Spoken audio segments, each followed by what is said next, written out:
এসব আপনি কখন করলেন? যখন তুই স্কুলে ছিলি। আপনার মনে ছিল? আমি আমার শ্বাস ভুলে যেতে পারবো, কিন্তু তোকে ভুলতে পারবো না। Happy birthday red rose. প্রহর খিলখিলিয়ে হাসে। নিজের পা দুটো আজরাহানের পায়ের ওপর উঠিয়ে একটু উঁচু হয়ে কিস করে আজরাহানের গালে। আজরাহান উচ্ছ্বলিত হয়ে প্রহরকে জড়িয়ে নেয় নিজের সাথে। একটা ছোট্ট বাচ্চার মতো নিজেকে একদম গুজে দেয় প্রহর আজরাহানের বুকে। অস্ফুটভাবে আজরাহান বলল, প্রাণ হারেনি আমার। কতক্ষণ এভাবে একে অপরের সাথে মিশেছিল ওরা জানে না। প্রহরকে নিজের বুক থেকে আলগা করে দাঁড় করায় আজরাহান। পকেটে থেকে একটা ভারী পায়েল বের করে আনে।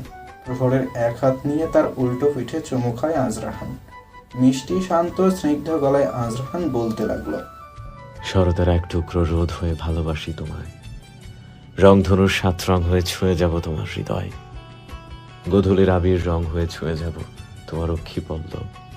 বর্ষার স্নিগ্ধ কদম্বলতিকা জড়ানো তোমার অঙ্গে আমি বিনিদ্র রজনী পাড়ি দিতে চাই তোমার সঙ্গে। আমার আধার ঘরের প্রভাত কিরণ তুমি। তোমার ছোঁয়ায় পূর্ণ আমার হৃদয়ের তৃষ্ণার্ত মরুভূমি। আমার হৃদয় হারিনি, আমার শত জনমের তপস্যা, আমার প্রাণেশ্বরী। আমি তোমার হতে চাই, তুমি আমার হবে কি? আজরাহান এক হাঁটু ফ্লোরে গেড়ে অন্য হাঁটু ভাঁজ করে বসে প্রহরের দিকে। এক হাত বাড়িয়ে মোহবিষ্ট গলায় বলল, মে আই? প্রহর অবাক করা চোখে তাকিয়ে আছে। খুশিতে ওর চোখ দিয়ে টপ টপ করে পানি পড়ছে। নিজেকে সংবরণ করে প্রহর। 2 হাতে নিজের ঠোঁট চেপে ধরে। গায়ে চিমটে কেটে বুঝতে চায় সে কি সত্যি দেখছে নাকি তার কল্পনা। না, যা হচ্ছে সব সত্যি, একদম সত্যি। তার অসার হৃদয়ের কম্পন যেন বিদ্যুৎ বেগে চলছে। প্রহর নিঃশ্বাস নিতে ভুলে গিয়েছে। আজরাহানের ওই সম্মোহিত 2 চোখ যেন ওকে এক অপার্থিব দুনিয়ায় আচ্ছন্ন করে ফেলেছে। ধীরে ধীরে কম্পিত বাম পা উঠিয়ে দেয় আজরাহানের ভাঁজ করা হাঁটুর ওপর। তার বিপরীতে এক উষ্ণ আবেদনময় হাসি উপহার দেয় আজরাহান। প্রহরের মনে হচ্ছে যেন এখনই পৃথিবী থমকে যাক, এভাবেই থমকে যাক সবকিছু। তার রাহান ভাইয়া যেন এভাবেই সারা জীবন ওর দিকে এই মোহনীয় দৃষ্টিতে তাকিয়ে থাকে। এই জীবনে আমার আর কিছুই চাওয়ার নেই। আজরাহান ওর নরম হাতে আলগোছে প্রহরের পায়ে পায়েল পরিয়ে দেয়। এক উষ্ণ চুম্বন করে সেখানে। কেঁপে ওঠে প্রহরের শরীর। এরই নাম কি ভালোবাসা? আজরাহান উঠে দাঁড়াতেই প্রহর ঝপ করে ওর বুকে পড়ে। ওর মনে হচ্ছে যেন আজ এই মুহূর্তেই মিশে যেতে ওর রাহান ভাইয়ের সাথে। আজরাহান প্রহরের হৃদকম্পন অনুভব করে। স্বাভাবিক নয়, অস্বাভাবিক মাত্রায় তা কম্পিত হচ্ছে। ভারী নিঃশ্বাস পড়ছে প্রহরের। আজরাহান দুর্বল হাতে জড়িয়ে ধরে প্রহরকে। স্নিগ্ধ গলায় বলে, কাম ডাউন রেড রোজ, মেরে ফেলবি নাকি আমাকে? আজরাহান মৃদু ছন্দে হাসে। প্রহর কোনো শব্দ করে না। আজরাহানও নির্বিকার। ক্ষণকাল বাদ আজরাহান অনুভব করে ভেজা স্পর্শ। ফুফিয়ে ওঠে প্রহর। আজরাহান ব্যস্ত হয়ে ওকে সোজা করে। প্রহরের অক্ষিযুগল বেয়ে বয়ে চলছে শ্রাবণের স্মিত ধারা। আজরাহান উদ্বেগপূর্ণ গলায় বলল, কি হয়েছে তোর, কাঁদছিস কেন তুই? প্রহর হেসকি তুলে বিনম্র গলায় বলল, আপনি আমায় ছেড়ে যাবেন না তো রাহান ভাইয়া? আপনার জীবনে আমার প্রয়োজন কখনো ফুরিয়ে যাবে না তো? এসব কি বলছিস তুই? বলুন না রাহান ভাইয়া, আপনি কখনো আমায় ছুঁড়ে ফেলে দিবেন না তো? যদি কখনো মনে হয় আমি আর আপনার কোনো কাজেই আসবো না। আজরাহান শক্ত হয়ে দাঁড়ায়। প্রহরের চিবুকে হাত দিয়ে ওর মুখটা একটু উঁচু করে তপ্ত এবং গাঢ় গলায় বলল, ওই চাঁদকে দেখ। যতদিন ওই আকাশের বুকে চাঁদ থাকবে ততদিন তুই আমার বুকে থাকবি। ওই চাঁদের আলো যেমন কোনোদিন ফিকে হবে না, ঠিক তেমনি আমার জীবনেও তোর প্রয়োজন কখনো ফুরাবে না। তুই সারা জীবন আমার নিঃশ্বাস হয়ে থাকবি। যদি আমি তোকে ভুলে যাই তাহলে আমি আমার নিঃশ্বাসকে ভুলে যাব। আর নিঃশ্বাসকে ভুলে যাওয়া মানে আমি মৃত। আর মৃত মানুষ কখনো কাউকে ভুলতে পারে না, শুধু এক বুক স্মৃতি নিয়ে হারিয়ে যায় পৃথিবীর বুক থেকে। তেমন আমিও হারিয়ে যাব সেদিন। বুক কাঁপিয়ে কেঁদে ওঠে প্রহর। আজরাহানকে জড়িয়ে মনের আশ মিটিয়ে কাঁদে। যেন ওর মনের সকল ভয়, সংখ্যা, দ্বিধা সব আজ ওর চোখের পানিতে ভেসে ওকে মুক্ত করে দিয়ে যাচ্ছে। হালকা গলার কাশির আওয়াজে আজরাহানের বুক থেকে সরে দাঁড়ায় প্রহর। চকিতে তাকিয়ে দেখে ওদের পিছনে দাঁড়িয়ে আছে মার্শিয়াত। মার্শিয়াতকে দেখেই লজ্জায় চোখ নামায় প্রহর। কিছু না বলে উদ্ভ্রান্তের মতো দৌড়ে সিঁড়ি বেয়ে নামার জন্য গেলে মার্শিয়াদের সামনে গিয়েই হোঁচট খায়। মার্শিয়াদ আলগোছে ওকে সামলায়। নরম গলায় মার্শিয়াদ বলল, সাবধানে রেড চিলি। প্রহর ধীর গলায় নির্নিমেষ তাকিয়ে বলল, সরি। ইটস ওকে, নিজের খেয়াল রাখবেন। প্রহর যেতেই অগ্নিমূর্তি ধারণ করে আজরাহান। প্রদীপ্ত গলায় বলল, তুই এখানে কেন এসেছিস? কে আসতে বললো তোকে? মার্শিয়াদ অলস ভঙ্গিতে ছাদের কিনারায় গিয়ে দাঁড়ায়। দুহাত পকেটে গুজে শক্ত এবং স্বাভাবিক হয়। আজরাহান উত্তেজিত গলায় আবারও বলল, কথা বলছিস না কেন? মার্শিয়াদ নিষ্প্রুপ চোখে তাকায়, নীরস গলায় বলে, নবীন স্যার তোর আর তোর মারমেইডের বিয়ের প্রপোজাল নিয়ে এসেছে। আজরাহান তপ্ত গলায় বলল। হোয়াট? মার্শিয়াদ হালকা হেসে বলল। তোর জন্য সবাই অপেক্ষা করছে। আজরাহান তস্ত পায়ে নিচে যায়। মার্শিয়াদের বুক ছিঁড়ে বেরিয়ে আসে এক শীতল দীর্ঘশ্বাস। অনবরত ভাইব্রেট হচ্ছে মার্শিয়াদের মোবাইল। গত 2 ঘন্টা ধরে কল করে যাচ্ছে নুরাইশা। মার্শিয়াদ রিসিভ করছে না। নিজেকে অপরাধী মনে হচ্ছে ওর কাছে। নুরাইশার কান্না একদম শুনতে ইচ্ছে করে না মার্শিয়াদের। 50+ মিস কল। এই শীতের মৃদু মন্দা ঠান্ডা বাতাসেও অনবরত ঘামছে মার্শিয়াদ। নুরাইশা কিছু করে না বসে, নিজেকেও সামলাতে পারবে, কিন্তু নুরাইশা, ওর তো সে ক্ষমতা নেই। মার্শিয়াদের পাশে এসে দাঁড়ায় সানায়া। এক উষ্ণ উজ্জ্বলতা ওর চেহারা জুড়ে। শান্ত গলায় বলল, কেমন আছো জান? ভালো। তোমার কি কিছু হয়েছে? এমন দেখাচ্ছে কেন? মার্শিয়াদ স্মিত হাসে, ফিকে গলায় বলল, তেমন কিছু নয়, আম ফাইন। সানায়া স্বস্তির নিঃশ্বাস ফেলে। মার্শিয়াদের মোবাইল এখনো থেমে থেমে ভাইব্রেট করছে। অদর প্রসারিত করে মিষ্টি হেসে সানায়া বলল, একটা কথা জিজ্ঞেস করি, হুম। তুমি কাউকে পছন্দ করো? মার্শিয়াদের বুকটা ধক করে ওঠে। আসলে কি সে কাউকে পছন্দ করে? হ্যাঁ করে তো, তার মিষ্টিকে। মার্শিয়াদ কি যেন মনে করে, ব্যস্ত গলায় বলল, না, ভালোবাসি। ততস্থ পায়ে সেখান থেকে প্রস্থান করে মার্শিয়াদ। কিন্তু হঠাৎ করে সানায়ার বুকের বাপাশে চিনচিনে ব্যথা শুরু হয়। বুকটা কেমন যেন ভারী হয়ে আসে।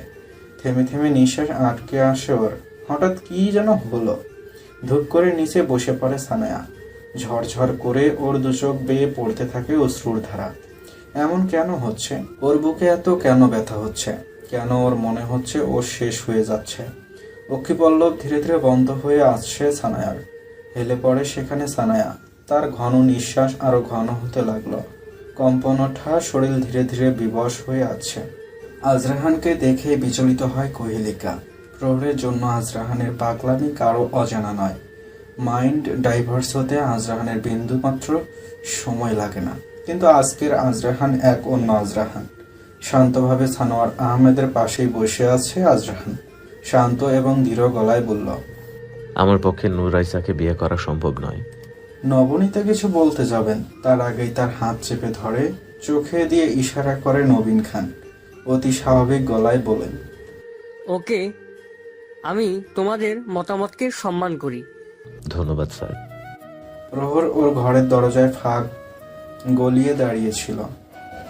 আজরাহানের জবাবে প্রশান্তি বয়ে চলে ওর মন জুড়ে। প্রহরের আর কিছু শোনার ইচ্ছা জাগলো না।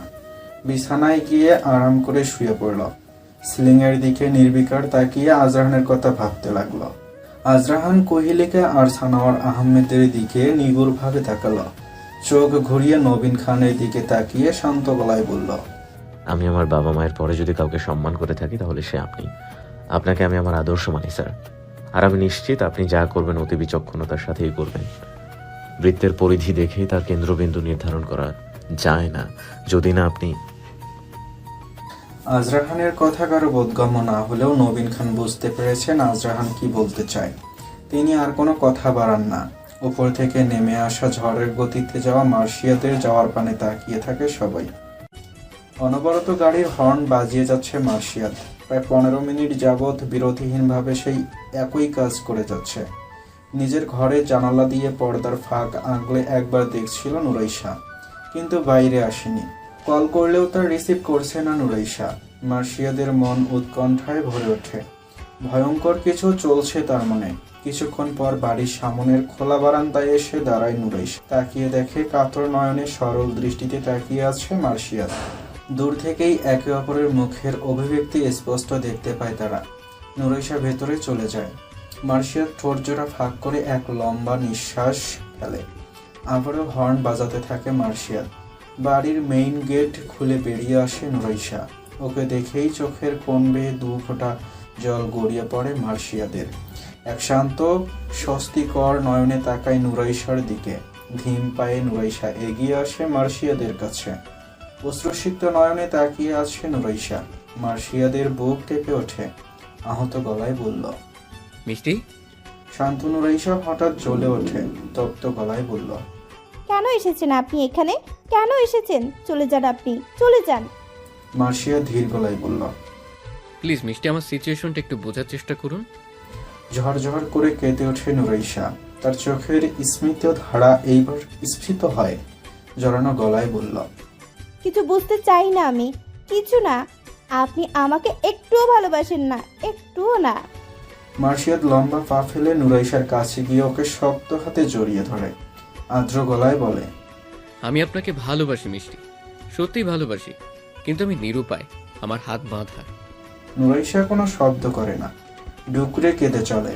ওর চোখের পানিতে ভিজে যাচ্ছে মার্শিয়াদের ব্লেজার। হিমবায়ু বইছে, হেমন্তের শুরু, সাথে শীতের আমেজ। মার্শিয়াদ টের পায় নুরাইশার সম্পূর্ণ শরীর একদম শীতল। কম্পন শুরু হয়েছে তার শরীরে। ভেজা চুল দিয়ে টুকটুক করে পানি পড়ে, পিঠের অনেকাংশ ভিজে গেছে। মার্শিয়াদ নিজের ব্লেজার খুলে তা জড়িয়ে দেয় নুরাইশার গায়ে। নুরাইশাদের বাড়ির অদূরে একটা ছোট্ট পার্ক। সেখানেই একটা বেঞ্চিতে বসে আছে মার্শিয়াদ আর নুরাইশা। ব্লেজারের ভেতর নিজেকে সম্পূর্ণ গুজে মার্শিয়াদের কাঁধে মাথা দিয়ে চোখের স্মিত নোনা জল বিসর্জন দিচ্ছে নুরাইশা। মার্শিয়াদ এক হাত দিয়ে ওকে নিজের সাথে ধরে আছে। নিজের মাথাটা হেলে দিয়েছে নুরাইশার মাথার সাথে। আশেপাশে ঠান্ডায় অনেকটা শিউরে উঠছে মার্শিয়াদের শরীর। শীতল বাতাস শরীরের রক্তবিন্দু পর্যন্ত কাঁপিয়ে দিচ্ছে। ছোট ছোট কয়েকটা ঢোক গিলে নেয় মার্শিয়াদ। তার বুকের কোথাও প্রশান্তি বয়ে চলছে। বুক ফুলিয়ে এক দীর্ঘশ্বাস ছাড়ে মার্শিয়াদ। শান্ত ও স্বাভাবিক গলায় বলতে লাগলো, আমার যখন 10 বছর বয়স, তখন একদিন সকালে শিরা আর তার মাকে নিয়ে আসে বাবা। কিন্তু কি যেন অজানা কারণে বাবা আর দাদুর মাঝে সেদিন প্রচণ্ড ঝগড়া হয়। শিরা ওর মায়ের পাশে দাঁড়িয়ে খুব কেঁদেছিল সেদিন। একদম পুতুলের মতো দেখতে ছিল শিরা। আমি তো খুব ছোট, তাই কিছুই বুঝতে পারিনি। শুধু দূর থেকে দাঁড়িয়ে আমি আর মম সবটা দেখছিলাম। মার্শিয়াদ থামে। নুরাইশার মাথাটা উঠিয়ে উৎসুক নয়নে তাকিয়ে থাকে মার্শিয়াদের দিকে। মার্শিয়াদ ফিকে গলায় আবারও বলল, কিন্তু তার কয়েকদিন পর মম শিরাকে আমাদের বাড়িতে নিয়ে আসে। দাদু প্রথমে মানতে চায়নি, কিন্তু কোনো একটা কারণে বাধ্য হয়ে শিরাকে আমাদের বাড়িতে থাকতে দেয়। কিন্তু ওর মাকে কখনো আমাদের বাড়িতে আসার অনুমতি দেওয়া হয়নি। আমি জানতে পারি শিরা আমার বোন। আমাদের শরীরে একই বাবার রক্ত, কিন্তু মা আলাদা। মার্শিয়াদ শুকনো ঢোক গেলে অতীতের বিষাক্ত স্মৃতিগুলো মাথা চাড়া দিয়ে উঠছে। গলায় পাকিয়ে আছে না বলা কষ্টগুলো। আবার বলে, শিরার মা সবসময় আমাদের বাড়ির বাইরে থেকে ওর সাথে দেখা করত। দেখা করে আসার পর খুব কান্নাকাটি করত। মা ছাড়া কি করে থাকতে পারে ওইটুকু মেয়ে। কিন্তু ভাগ্য যে বড় নির্মম। মম শিরাকে খুব ভালোবাসতো। ধীরে ধীরে শিরা অভ্যস্ত হতে শুরু করলো। শিরা আর আমি একই স্কুলে পড়াশোনা করতাম, একসাথে বড় হয়েছি। কিন্তু নিয়তি বড় নিষ্ঠুর। 7 বছর আগে বাবা কোনো একটা কাজে বাংলাদেশে আসেন। মমকে সাথে নিয়ে আসতে চেয়েছিল, কিন্তু মম আসেনি। তাই জোর করে শিরার মাকে সাথে নিয়ে আসে। মার্শিয়াদ অধর ছড়িয়ে এক তপ্ত নিঃশ্বাস ছাড়ে। গলার সাথে সাথে অধৈর্যগুলো শুষ্ক হয়ে ওঠে। ঠোঁট চেপে তা ভিজিয়ে নেয়। এক ধরনের চাপা অস্থিরতা অনুভব করছে সে। ঘন ঘন নিঃশ্বাস পড়ছে। নুরাইশা আহত গলায় বলল, যান, আপনি ঠিক আছেন? মার্শিয়াদ যথাসাধ্য নিজেকে সংযত করার চেষ্টা করছে। মনের উচাটন কিছুতেই কমছে না। নুরাইশা আবারও শক্ত করে মার্শিয়াদের হাত জড়িয়ে ধরে। বিরস গলায় মার্শিয়াদ আবার বলল, বাংলাদেশে আসার কিছুদিন পর বাবার অ্যাক্সিডেন্ট হয়। বাবার শিরা মায়ের স্পট ডেড হয়। দাদু আর মম পুরোপুরি ভেঙে পড়েন। দাদুর অ্যাটাক হয়, বিছানায় পড়েন তিনি। মমের সাথে বাবার তেমন ভালোবাসার সম্পর্ক ছিল না। তবুও পতিব্রতা বলেও একটা কথা আছে। বেশ কিছুদিন পর দগ্ধ বুকের যন্ত্রণা নিয়ে বিদায় নেন দাদু। শিরাকে আটকাতে পারেনি। ওর ধারণা ওর মায়ের মৃত্যুর জন্য বাবা দায়ী। আর দাদু সারা জীবন ওকে ওর মায়ের কাছ থেকে আলাদা করে রেখেছে। তাই পুরুষদের প্রতি ওর বিতৃষ্ণা বেড়ে যায়। মমকেও ভুল বুঝে। ওর ধারণা সেদিন মম বাবার সাথে আসলে হয়তো ওর মা বেঁচে যেত। শিরা বাংলাদেশে চলে আসে, আর ওর পিছু পিছু আমি ওকে কি করে একা ছাড়ি? মার্শিয়াদ নিঃশব্দ নিঃশ্বাস ফেলে। ভারী হওয়া বুকটা একটু একটু করে হালকা হচ্ছে। মাথাটা পিছন দিকে হেলিয়ে দেয় মার্শিয়াদ। নুরাইশা শান্ত গলায় বলল, এই জন্যই আপনি প্রহরকে আপনার জীবন থেকে যেতে দিয়েছেন? মার্শিয়াদ প্রলজ্জিত চোখে তাকায় নুরাইশার দিকে। প্রদীপ্ত গলায় বলল, এসব আপনাকে কে বলেছে শিরা? হুম। মার্শিয়াদ গাল ফুলিয়ে উষ্ণ বাতাস ছাড়ে মুখ দিয়ে। স্মিত হেসে বলে, শিরা ছোটবেলা থেকে একরোখা, একবার যা মাথায় ঢুকে তা না করা পর্যন্ত ক্ষান্ত হয় না। রেড চিলি আমার রেসপন্সিবিলিটি, আমি সবসময় তার পাশে থাকবো, আর আপনি আমার হৃদয়ে। নুরাইশা কান্না জড়ানো গলায় বলল, তাহলে কেন আপনি ওকে ছেড়ে যেতে চান? কেন ভুলে যেতে চান আমাকে? মার্শিয়াদ ফিকে গলায় বলল, ডাবিন স্যার আমার সম্পর্কে সব জানে। সব পিতামাতাই তার মেয়েকে ভালো পাত্রস্থ করতে চায়। আপনার প্যারেন্টসও তার ব্যতিক্রম নয়। কোনো পিতাই তার মেয়েকে এমন ছেলের কাছে বিয়ে দিতে চাইবে না, মিষ্টি যার পরিবার বিক্ষিপ্ত। হালকা তেতে ওঠে নুরাইশা। আর্দ্র ও তীক্ষ্ণ সুরে বলল, আপনি তো আমাকে ভালোবেসেছেন, আমার বাবা কেন আসবে মাঝে? সেটাই আমার ভুল, আমি ভাবতে পারিনি ডাবিন স্যার আপনার বাবা। আমি এমনিতেও তার কাছে ঋণী। নুরাইশা অভিমানী গলায় বলল, তাই বুঝি আমাকে ভুলে গিয়ে ঋণ শোধ করতে চান? নুরাইশা উঠে দাঁড়ায়। মার্শিয়াদের সামনে গিয়ে স্থির হয়। সরল দৃষ্টিতে তাকিয়ে থাকে। মার্শিয়াদ ওর মাথাটা সোজা করে। চোখে টলমল করছে পানি। নুরাইশা ওর দু হাতের আঁচলায় নেয় মার্শিয়াদের মুখ। সরস ও অনাম্র গলায় বলল, আপনি সত্যি আমাকে ভুলে যাবেন জান? মার্শিয়াদ উঠে দাঁড়ায়। সহজ গলায় বলল, আমি আপনাকে ভালোবাসি মিষ্টি, আমি আমার সর্বাত্মক চেষ্টা করব। যদি বাবা না মানে তাহলে ভুলে যাবেন আমায়? না, ভাববো। আপনি আমার জীবনে বসন্ত দূত হয়ে এসেছিলেন, গ্রীষ্মের শুরুতে তার উষ্ণতায় হাওয়ায় মিলিয়ে গেছেন। নুরাইশা জ্বলে ওঠে। উত্তেজিত গলায় বলল, না, আমি আপনার হৃদয়ের আকাশে ধ্রুব তারা, যা কখনো আপনাকে ছেড়ে যাবে না। নুরাইশা জাপতে ধরে মার্শিয়াদকে। মৃদু আওয়াজ তুলে ওর কোরধন ধরা গলায় বলে, আমি আপনাকে ছাড়া বাঁচবো না জান, বাঁচবো না। প্লিজ আমাকে ছেড়ে কখনো যাবেন না, যাবেন না আমাকে ছেড়ে। মার্শিয়াদ দুর্বল হাতে নিচ থেকে আলগা করে নুরাইশাকে। নরম গলায় বলে, শান্ত হন মিষ্টি, আমি চেষ্টা করব। কেন আপনি নিজেকে ছোট করেন? কেন হেরে যান আপনি? আমার অতীত যে আমার পিছু ছাড়ে না। আমি আপনার বর্তমান জান, আমার কাছে আপনার অতীতের কোনো প্রয়োজন নেই। আমি শুধু আপনাকেই চাই। মার্শিয়াদ ওর হাত দিয়ে নুরাইশার চোখ মুছে দেয়। চোখ দুটো ফুলে লাল হয়ে আছে। ঠোঁট জোড়া কেমন শুষ্ক হয়ে আছে। হয়তো সারাদিন খায়নি। বিবর্ণ রং ধারণ করেছে চেহারা। ঘন ঘন ঢোক গিলছে নুরাইশা।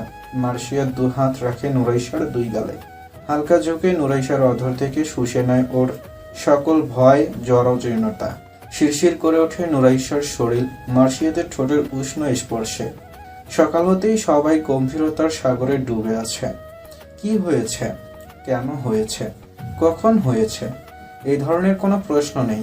শুধু আছে যা হয়েছে তার চেয়ে ভয়ঙ্কর কিছু হয়নি, তাতেই শুক্রিয়া। রাতের খাওয়ার পর নন্দিতার বাবা মা চলে যায়। সবাই থাকলেও সেখানে সানায়াকে দেখা যায় না। ওর ঘরে না পেয়ে কিছু একটা ভেবে নন্দিতা ছাদে পা বাড়ায়। ছাদে যেতেই বিস্ফোরিত চোখে তাকিয়ে থাকে বেশ কিছুক্ষণ নন্দিতা। হতবুদ্ধি নন্দিতা কি করবে ভেবে পায় না। ওর বিকট চিৎকারে ছুটে আসে সবাই ছাদে। সানায়া অসাড় হয়ে পড়ে আছে ছাদে। ক্ষীণ নিঃশ্বাস চলছে ওর। ঠান্ডায় পুরো শরীর যেন জমে বরফখণ্ড ধারণ করে। আজরাহান সব্যস্ত হয়ে কোলে তুলে নেয় সানায়াকে। সেই রাতেই পাড়ার ডক্টরকে অনুনয় করে ধরে বেঁধে নিয়ে আসে সামান। সবাই থমকে আছে। সানায়ার পুরো মুখ ফ্যাকাশে রং ধারণ করেছে। পেশার ফল করেছে সানায়ার। ডক্টর স্যালাইন দিয়েছে। পুরো ঘরে থমথমে পরিবেশ। নিস্তব্ধতা যেন কুড়ে খাচ্ছে সবাইকে।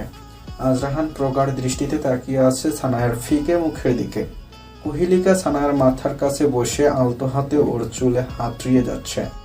সানোয়ার আহমেদের বুকে ভীষণ ব্যথা হচ্ছে। কেন কোনো ধরনের প্যানিক সে নিতে পারে না। আজরাহান তাকে নিজের ঘরে শুইয়ে দিয়ে এসেছে আর আশ্বস্ত করেছে সানায়ার কিছুই হবে না। নন্দিতা এমনিতেও লজ্জায় আছে নবীন খানের ব্যাপারটা নিয়ে। তার উপর সানায়ার এই অবস্থায় হক চুকিয়ে ওঠে সে। অপ্রীতিকর পরিস্থিতি। সবাইকে যার যার ঘরে গিয়ে রেস্ট নিতে বলে আজরাহান। সারারাত নিজের বোনের শিউরে বসে থাকে আজরাহান। তার ছোট্ট পরিটার এমন কি হলো? সকালে রান্নাঘরের জানালা দিয়ে হেমন্তের হলুদ মিষ্টি আলো এসে পড়েছে কিচেন র্যাকের উপর। এই রোদ বেশ আরামদায়ক। আজরাহান নরম পায়ে রান্নাঘরে এসে দাঁড়ায়। সাধারণত না ঘুমানোর ফলে চোখ জ্বালা করছে আজরাহানের। মাথার বাপাসটায় নিদারুণ যন্ত্রণা হচ্ছে। নন্দিতা ওকে দেখেই জবরদস্তি মৃদু হাসে। ম্লান গলায় বলে, এখন কি অবস্থা? আজরাহান থমথমে গলায় বলল। ভালো। উৎসুক গলায় নন্দিতা বলল। কি হয়েছিল ওর? আজরাহান বিরস হাসে আর শান্ত গলায় বলে, কি হয়েছে জানি না, আর জানতেও চাই না, আর কেউ ওকে কোনো প্রশ্নও করবে না। কিন্তু আরজাহান, বললাম তো এই বিষয়ে আর কোনো কথা হবে না। নন্দিতা নিশ্চল দৃষ্টিতে তাকিয়ে অপরাধীর সুরে বলল, কালকে বাবার ব্যাপারটার জন্য আমি দুঃখিত। আসলে বাবা আমাকে এই বিষয়ে কিছু বলেনি। যদি বলতো তাহলে আমি আগে থেকেই সব ক্লিয়ার করে বলতাম। ইটস ওকে ভাবি, স্যারকে আমাদের তরফ থেকে থ্যাঙ্কস বলো। অন্তত তার জন্য মা বুঝতে পেরেছে তার আজাইরা রাহানের ডিমান্ড কত। নন্দিতা স্মিত হাসে আর বলে, তুমিও না। আজরাহান চোখে হাসে। সানায়ার জন্য খাবার নিয়ে চলে যায়। খাবার নিয়ে 1 ঘন্টা যাবৎ বসে আছে আজরাহান। সানায়া উঠে বসেছে। ভীষণ দুর্বল সে। একদিনেই চোখের নিচটায় কালি পড়ে গেছে। দুপাশের চোয়াল একদম চুষা আমের মতো হয়ে গিয়েছে। এত করে বলেছে তাও কিছু মুখে নিচ্ছে না সানায়া। কোহিলিকা ওর মুখের সামনে বসে খাবার হাতে নিয়ে অধীর আগ্রহে বসে আছে। সানায়া নিষ্প্রভ চোখে তাকিয়ে আছে নিচের দিকে। আজরাহান উঠে দাঁড়ায়। সানায়ার দিকে তাকিয়ে গভীরভাবে দেখে। আজরাহান দুর্বোধ্য হাসে, ফিসেল গলায় বলে, মা, ওকে ভালো করে দেখো। এটি সত্যি আমার বোন তো? না মানে তোকে দেখে তো মনে হচ্ছে পাড়ার মোড়ের ওই জট চুলওয়ালা বুড়ি তার নাতি। ওই সত্যি তুই ওই বুড়ির নাতি নাকি? ফিক করে হেসে দেয় প্রহর। সানায়া তাকাতেই নিজের ঠোঁট চিপে ধরে প্রহর। আজরাহান ওর 2 হাত দিয়ে সানায়ার গাল এপাশ ওপাশ করে। সরস গলায় বলে, এই তোকে তো কোনো দিক দিয়ে আমার বোন মনে হয় না। আজরাহান ওর হাতটা সানায়ার মুখের সাথে লাগিয়ে বলল, দেখ, তোর তো গায়ের রং ম্যাচ হয় না আমার সাথে, আর চেহারাটা তো কোনো অ্যাঙ্গেল থেকেই না। বেচারি সানায়া আহ্লাদি গলায় ঘ্যান ঘ্যান করে বলল, মা দেখো না। আরে দেখার কি আছে? তোর চেহারা দেখ আর আমার চেহারা দেখ। আমার চেহারা দেখে যে কেউই বলবে আমি মায়ের ছেলে আর তুই। ও শিট, আমি তো ভুলেই গিয়েছিলাম। তোকে তো বাবা পুকপাড়ার পুলের তলা থেকে নিয়ে এসেছিল। ছি ছি ছি। সানায়া ভ্যা ভ্যা করে কেঁদে বলল। মা, তোমার আচাইরা রায়ানকে কিছু বলো। কোহিলিকা সরস গলায় বলল, তাহলে খেয়ে নে। ও তো মিথ্যা কিছু বলেনি। একদিনে কি অবস্থা করেছিস চেহারার। আজরাহান ব্যস্ত হাতে খাবারের প্লেটটা হাতে নেয়। প্রহর আর কোহিলিকাকে চলে যেতে বলে। সানায়া এখনো থম মেরে বসে আছে। আজরাহান শান্ত গলায় বলল, হা কর। না, খাবো না আমি। খা, না হলে কিন্তু আমি সত্যি তোকে জটওয়ালা বুড়ির কাছে দিয়ে আসবো। না হলে ওই ডাস্টবিনে তোর চেহারার সাথে একদম যাবে। ভ্যা। ভেংসি কাটে সানায়া। আজরাহান একগাল হেসে সরস গলায় বলল, হা কর পাগলি। আজরাহান একটু একটু করে ওর মুখে খাবার দিচ্ছে। সানায়া বাধ্য মেয়ের মতো তা খেয়ে যাচ্ছে। তার ফাঁকেই আজরাহান বলল, তোর মনে আছে ছোটবেলায় রূপম তোর চুল টেনে দিয়েছিল? সানায়া অস্ফুট ভাবে বলল, হুম। কি করেছিলাম ওর সাথে আমি? সানায়া নরম ও গদগদ গলায় বলল, তুমি ওর মাথার সব চুল ফেলে ওকে ন্যাড়া বানিয়ে দিয়েছিলে। আর তোর ক্লাসের সিমান যে তোর জামার উপর কালি ফেলে দিয়েছিল? তুমি ওকে রাস্তায় হাঁটার সময় গর্তে ফেলে দিয়েছিলে, আর তাতে কাদায় মাখামাখি হয়ে গেছিল। আর স্বপ্নের কথা মনে আছে? স্বপ্নার নাম শুনতে খিলখিল করে হেসে ওঠে সানায়া। উচ্ছ্বলিত গলায় বলল, মনে আছে, মনে আছে। আজরাহান সরল দৃষ্টিতে তাকিয়ে ম্লান গলায় বলল, তাহলে আজ কেন ভুলে গেলি তোর ভাইয়াকে? সানায়া কাতর নয়নে তাকায় আজরাহানের দিকে। আজরাহান গাঢ় গলায় বলল, মনে রাখিস, তোর এই ভাই সবসময় তোর পাশে আছে। কাল কি হয়েছে আমি তোকে জিজ্ঞেস করবো না। তোর যেদিন ইচ্ছে হবে তুই বলবি। সানায়াকে খাইয়ে প্রহরের ঘরে আসে আজরাহান। হেডবোর্ডে হেলান দিয়ে বিছানায় পা ছড়িয়ে বসে। ওয়াশরুম থেকে বেরিয়ে আসে প্রহর। দেখে আজরাহান অলস ভঙ্গিতে নিশ্চল হয়ে বসে আছে। নরম পায়ে ওর পাশে এসে দাঁড়ায় প্রহর। ফিকে গলায় বলে, সানায়া আপুর কি হয়েছে রাহান ভাইয়া? আজরাহান সরু দৃষ্টিতে তাকিয়ে সরস গলায় বলল, তোকে এইসব নিয়ে ভাবতে হবে না। খেয়েছিস তুই? হুম। আজরাহান পা গুটিয়ে বসে, প্রহরকে আলগোছে ওর সামনে বসায়। প্রহরের কানের কাছে মুখ নিয়ে ফু দেয়। কেঁপে ওঠে প্রহর। আজরাহান এক হাত দিয়ে প্রহরের মুখের ওপর সরানো চুলগুলো ওর কানের পিছনে গুজে দেয়। প্রহর স্থবির হয়ে নিচে চোখ নিবদ্ধ করে বসে আছে। আজরাহান হালকা গলায় বলল, কি হয়েছে তোর? কিছু না। তাহলে চুপ করে আছিস কেন? তাহলে কি নাচবো? ওই এত প্যাচ প্যাচ করিস কেন? সরেন। আজরাহান এক হ্যাঁচকা টানে বিছানায় শোয়ায় প্রহরকে। ওর উপর উবু হয়ে ব্যস্ত গলায় বলল, একবার বিয়ে হতে দে। তোর প্যাচ প্যাচ যদি আমি বন্ধ না করেছি। সরুন সরুন সরুন বলছি, নইলে কিন্তু ছোট মাকে ডাকবো। ডাক। মা এসে দেখুক তার ছেলে ফুলসজ্জা করছে। ছি, আমি কিন্তু সত্যি ছোট মাকে ডাকবো। আচ্ছা।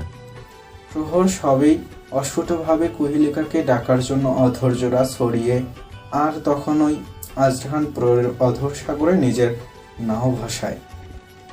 দুদিনে বেশ খানিকটা সুস্থ হয়ে উঠেছে সানায়া। চোখের ফোলা ভাব সাথে দুর্বলতা, ফ্যাকাশে চেহারা একদম 20 বছর বাড়িয়ে দিয়েছিল যেন। 5 বছরের সুপ্ত ভালোবাসা সানায়ার। আকস্মিক এতটা শক নিতে পারেনি। মার্শিয়াদকে সানায়াকে সেই প্রথম দেখা থেকে ভালোবাসে। মার্শিয়াদের ব্যক্তিত্ব, বাচনভঙ্গি, ওর গভীর চোখের চাহনি, অধরে লেগে থাকা স্মিত হাসি, ওর হাস্যোজ্জ্বল চেহারা, সবকিছুই প্রথম দেখায় সানায়াকে বিমুগ্ধ করে। একটু একটু করে ওর মনে ফোটা ভালোবাসার পদ্ম আজ তার সম্পূর্ণ পরিস্ফুটন ঘটিয়েছে। কিন্তু দমকা হাওয়া যেন তাকে ভাসিয়ে নিয়ে যাচ্ছে আকুল পাথরে। রাতের স্বপ্নে নাকি মায়া থাকে, কিন্তু সে তো দিনের স্বচ্ছ আলোয় তার ভালোবাসার মানুষটাকে নিয়ে স্বপ্ন সাজাতে চেয়েছে, যা মিথ্যে হবার নয়। তবে আজ কেন সব ধুধু মরুভূমি? কেন তার মনে হচ্ছে এইসব ভালোবাসা ছিল না, ছিল মরীচিকা। বুকের কোথাও জমে থাকা পাহাড় সম কষ্ট সানায়ার বুকে ভীষণ চাপ সৃষ্টি করছে। বুক ভারী হয়ে আসছে তার। উপরওয়ালার কাছে তার একটাই প্রার্থনা, সে যা ভাবছে তা যেন মিথ্যে হয়। তার জান যেন তাকেই ভালোবাসে, অন্য কাউকে নয়। সানোয়ার আহমেদ শুয়ে শুয়ে সানায়ার কথাই ভাবছেন। ছোটবেলা থেকেই সানায়া চটপটে, কোনো কিছু গোপন রাখে না। কিন্তু আজ এমন কি হলো যে তার মেয়ে চেয়েও কিছু বলতে পারছে না? তাহলে কি সে তার মেয়েকে কখনো বুঝতেই পারেনি, নাকি বোঝার চেষ্টা করেনি? ডোরবেল বাজতেই লম্বা লম্বা পা ফেলে দরজায় এসে দাঁড়ায় নন্দিতা। সে ছাড়া যারা আছে সবাই নিজের ঘরে। দরজা খুলতেই লম্বা চওড়া এক সুদর্শন ব্যক্তিকে দেখতে পায় নন্দিতা। অধর ছড়িয়ে ছন্দবিহীন হাসির রেখা টানে, ধীর গলায় বলে, আসসালামু আলাইকুম। নন্দিতা বিস্মিত গলায় বলল, ওয়ালাইকুম আসসালাম। কাকে চাই? নন্দিতা এর আগে ছেলেটিকে কখনো দেখেনি। মৃদু স্বরে ছেলেটিকে বলল, আমি তারাফ। মিস সানায়া বাসায় আছে? নন্দিতা স্বস্তিকর নিঃশ্বাস ফেলে সহজ গলায় বলল, ও, আপনি সেই এনজিওওয়ালা? আসেন আসেন, ভিতরে আসেন।